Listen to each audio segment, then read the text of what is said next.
নমস্কাৰ বন্ধুসকল, সকলোকে জ্ঞান একাডেমী চেনেলটোত পুনৰবাৰ স্বাগতম কৰিছোঁ। অসমত পুনৰবাৰ হ'ব গৈ আছে অসম টেট। হয়, আপোনালোকে ঠিকেই শুনিছে, 2025ত হ'ব গৈ আছে অসম টেট পুনৰবাৰ।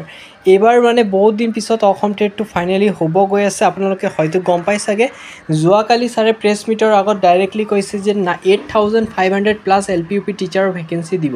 আৰু ছাৰৰ মন্তব্য যদি আপোনালোকে স্পষ্টভাৱে শুনা নাই, আপোনালোকে বিভিন্ন ইউটিউব চেনেলৰ জৰিয়তে চাই ল'ব পাৰিব। বিভিন্ন নিউজ চেনেলত দিছিলে বস্তুটো, প্ৰচাৰ মাধ্যমতো প্ৰকাশ কৰিছে, বাতৰি কাকততো প্ৰকাশ কৰিছে। আপোনালোকে যদি চোৱা নাই চাব পাৰিব। তাত স্পষ্টভাৱে কৈছে যে LPUP টিচাৰৰ ভেকেঞ্চিৰ ক্ষেত্ৰত 8500 টোটেল টিচাৰৰ ভেকেঞ্চি খালী কৰিব। ইয়াৰ ক্ষেত্ৰত আপোনালোকৰ পুনৰ LP আৰু UP টিচাৰৰ ভেকেঞ্চিৰ ক্ষেত্ৰত আপোনালোকৰ অসম টেট পাতিব গৈ আছে।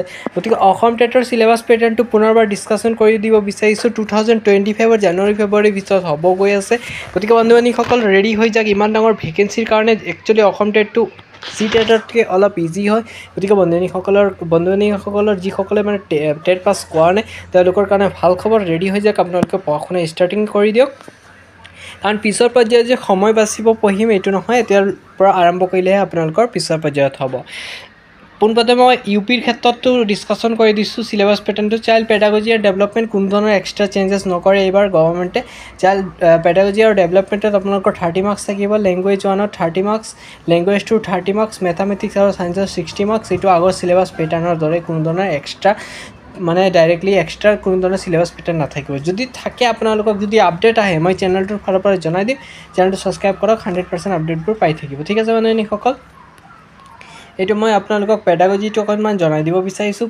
পেডাগজি চাব পাৰিছে, চাইল্ড ডেভেলপমেণ্টত যোনটো আছিলে তাত ফেক্টৰ ইনফ্লুৱেঞ্চ ডেভেলপমেণ্ট, তাৰপিছত যিবোৰ মানে টপিক আছিলে আপোনালোকে পাছতে যদি পাৰে স্ক্ৰীনশ্বটটো মাৰি ল'ব পাৰিব ধুনীয়াকৈ।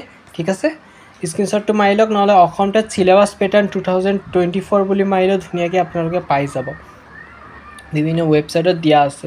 তাৰপৰা আপোনালোকে এতিয়াৰ পৰা পঢ়াটো ষ্টাৰ্ট কৰি দিয়ক বন্ধুসকল। মই এইটো আগৰ চিলেবাছ পেটাৰ্ণটো আপোনালোকক দেখাইছোঁ, কাৰণ কোনো ধৰণৰ এক্সট্ৰা চেঞ্জেছ কৰিব মানে ডাইৰেক্টলি ইমান চেঞ্জেছ কৰিব নোৱাৰে। আগৰ চিলেবাছ পেটাৰ্ণ মতে বহুত থাকিব।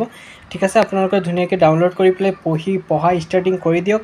ADR এক্সামো আহিছে, লগতে এই অসম টেটৰ ভাল খবৰটো আহিছে। গতিকে বন্ধুসকল, ইমান পষ্ট ওলাইছে, আপোনালোকে কোৱালিফাই কৰিব লাগে আৰু ভেকেঞ্চিবোৰ ল'ব লাগে।